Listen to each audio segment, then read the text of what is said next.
सूत्र चल रहा है 5 शरीरों को लेकर, औदारिक, वैक्रयिक, आहारक, तेजस और कार्मण।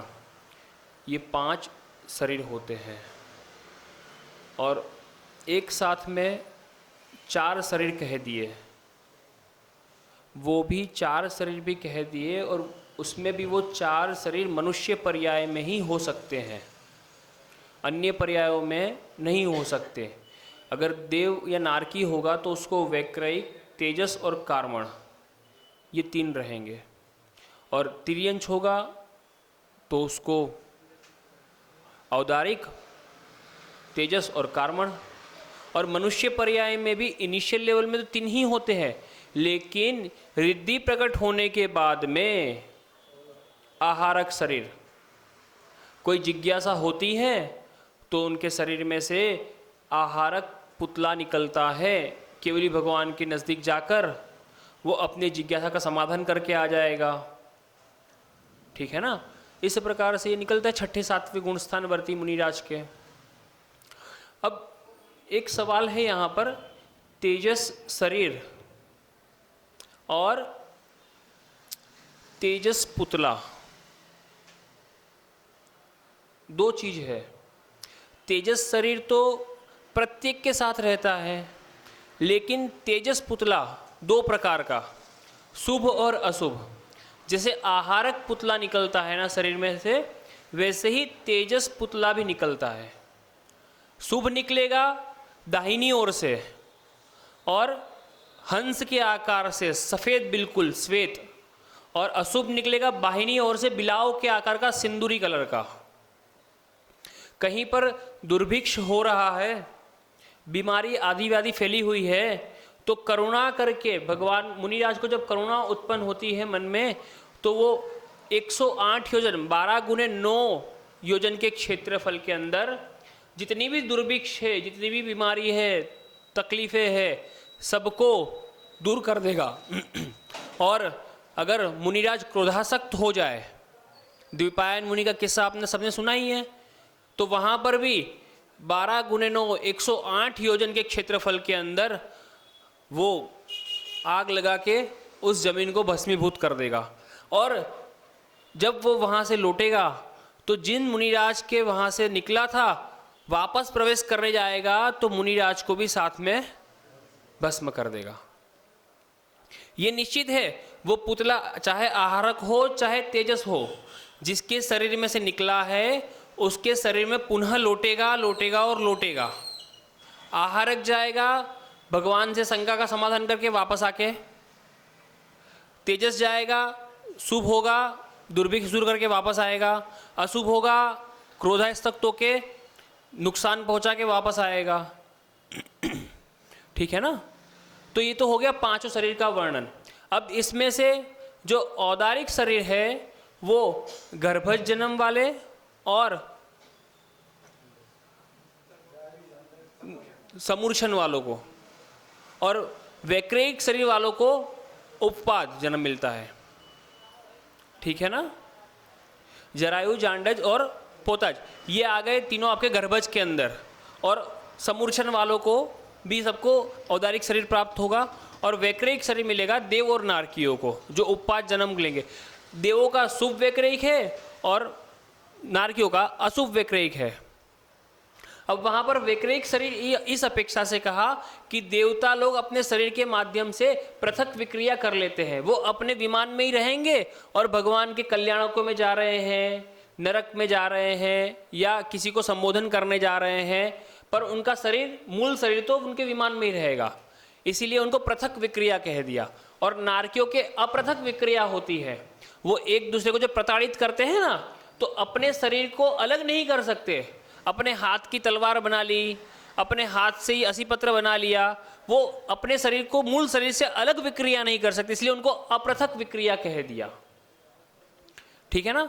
अब ये 5 शरीर की चर्चा तो हुई, लेकिन अब शरीर का उपयोग कैसा है हमारा, उसके ऊपर थोड़ा सा आते हैं। ये तो हो गई सिद्धांत की बात। अब थोड़ा सा देखते हैं, थोड़ा सा दार्शनिक रूप में। आचार्य पूज्यपाद स्वामी इष्टोपदेश की 43 नंबर 43 नंबर की कारिका में कहते हैं, यो यत्र निवसन्नास्ते स तत्र कुरुते रतिम, यो यत्र रमते तस्मादन्यत्र न स गच्छते। आप सबकी स्थिति बताई आचार्य पूज्यपाद स्वामी ने कि जो जहाँ रहता है वहीं रतिम यानी कि वहीं प्रेम करने लगता है, और प्रेम करने की वजह से वो वहीं रम जाता है, और वहाँ रमने की वजह से वो शरीर फिर उसका कभी साथ नहीं छोड़ता। आपने आज तक क्या किया है? किसी भी पर्याय में एक इंद्रिय की पर्याय से लगा के पंच इंद्रिय, हर एक पर्याय में आपने अपने शरीर से प्रेम किया है। वो कीड़े की कहानी आती है, चक्रवर्ती मर के कीड़ा बना, उसने भी शरीर से प्रेम कर लिया और क्या करा? दुरुपयोग किया। जो प्राप्त हुआ था उसका दुरुपयोग किया, प्राप्त को पर्याप्त नहीं माना, और शेष में विशेष जाना ये संसार में भटकने का सबसे बड़ा कारण है। प्राप्त में पर्याप्त नहीं मानना, जबकि संसार में भटकना नहीं है तो प्राप्त में पर्याप्त मानो, और इस अवस्था से इस अवस्था में यानी कि आपके पास जो प्राप्त नहीं है, जो शेष है, उसको विशेष मानो। पर आप लोग क्या करते? हम तो कीजिए शक्ति प्रमाण मानने वाले हैं, यथाशक्ति मानने वाले हैं। तो आपने कहा हमारे पास जो 2 प्रतिमा है, 5 अणुव्रत है, वही बहुत है, हमें तो आगे बढ़ना ही नहीं, पर्याप्त है इतना तो हमारे ऊपर जाने के लिए। रत्नकंडक सावकाचार में आचार्य महाराज ने कह दिया, सम्यक दृष्टि को ये होता है। अणुव्रत तो बहुत बाद में आए, पहले तो सम्यक दृष्टि के लिए कह दिया, तो सम्यक दर्शन प्राप्त कर लिया, बहुत हो गया, अब काहे का लफड़ा बोले, मोजलो बोले। मेरे को तो आखिरी वाली 2 लाइन याद रहती है, याद जीवत सुखम जीवेत, कृत्वा ऋणम घृतम पिबेत। जब तक जियो मौज से जियो और उधारी कर कर घी पियो। ये जो शरीर को पालने पोसने की चर्चा है ना, उसी को लेकर है। और उस दिन गुरुजी ने बताया था कि जीवन में आया है कुछ तो कर जा, और मरना है तो मर जा, लेकिन कर्जा करके तो मत जा। और आप लोगों ने कर्म का इतना कर्जा इकट्ठा कर लिया है, इतना कर्जा इकट्ठा कर लिया है, जो निश्चित रूप से भुगतना ही पड़ेगा। आप देखिए ना, आचार्य समदभद्र स्वामी को, आचार्य समदभद्र स्वामी को देखिए, वादी राज कह दो, न्यायाचार्य कह दो, व्याकरणाचार्य कह दो, साहित्याचार्य कह दो, क्या शब्द उनके लिए प्रयोग करूं मैं? ऐसी कौन सी उपमा है, ऐसा कौन सा अलंकार है जो उनके लिए लगाया जाए और वो कम ना हो? आपके पास कितनी उपमाएं संसार की कि आप समदभद्र आचार्य के आगे जोड़ सकते हैं? गुणस्तोकम सदुरंघ्यम तद बहुत्व कथास्तुति आनत्याते गुणा वक्तु मा शक्य स्वीका कथम। यानी कि गुण तो हो थोड़े से और उसका मैं वर्णन करूं बहुत सारा, तब तो स्तुति बने। और आपके पास तो इतने गुण हैं और मैं कहने को समर्थ हूं इतने से, तो क्या मैं स्तुति कर रहा हूं क्या? ऐसे समदभद्र आचार्य ने भी पिछले भवों में जब कर्म का कर्जा लिया होगा, मुनि बन गए, धर्म की प्रभावना कर रहे हैं, और कर्म तो छोड़ता नहीं किसी को। आ गया उदय में, ला भैया चुकते कर हिसाब किताब, आ गया ना। क्या हो गया? भस्म व्याधि रोग हो गया, भस्म व्याधि रोग हो गया। अपने गुरु से निवेदन किया कि गुरुदेव इसका इलाज नहीं है, मुझे समाधि के लिए आज्ञा प्रदान कीजिए। पर गुरु जानते थे कि ये अगर इस शरीर में रहेगा, इसका जो आधेय है इस आधार में रहेगा, तो जैन धर्म की महती प्रभावना करेगा। उसके गुरु ने देह दृष्टि नहीं देखी, दिव्य दृष्टि रखी।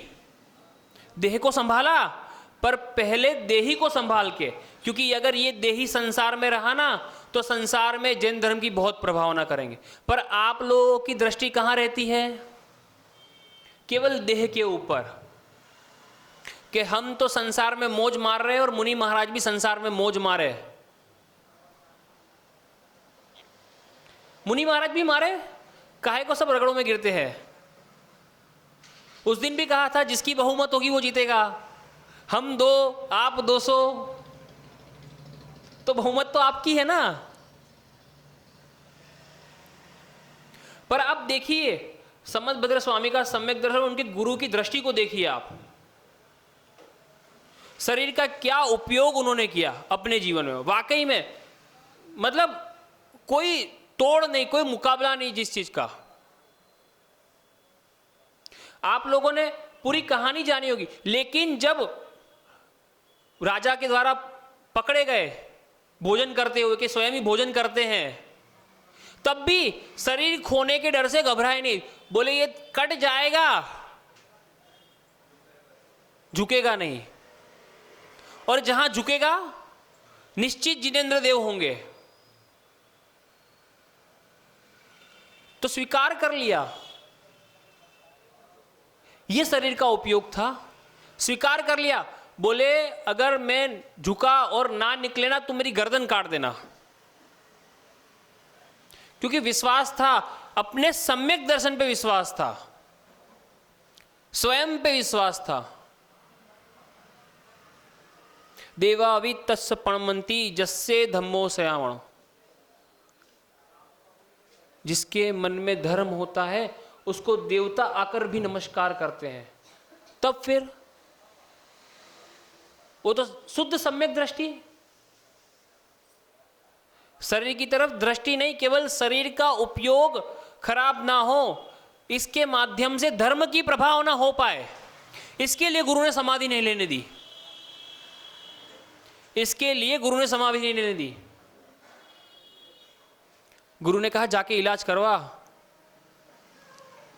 क्योंकि तेरे माध्यम से धर्म का बहुत उद्धार होना है, समाज का बहुत कल्याण होना है। पहले बौद्धों के वहां गए पौंड्रपुर में, वहां पर नहीं समझ में आया, फिर यहां पे मंदसौर में आए, भागवतों के वहां पर समझ में नहीं आया। अब पहुंचे बनारस, शिव वर्मा, उसके वहां पहुंचे, देखा शिवलिंग के लिए भोजन जा रहा है, लेकिन ऐसे ही वापस आ रहा है। तो वहां पर उनका शरीर को पोषने का कोई उद्देश्य नहीं था।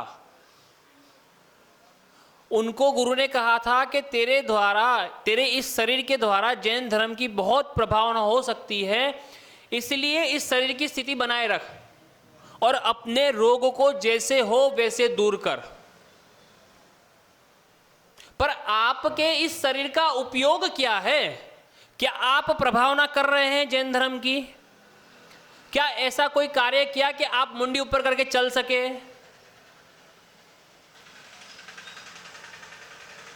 क्या उपयोग कर रहे हैं क्या? समदभद्र आचार्य ने तो कह दिया कि बोले जो होगा देखा जाएगा।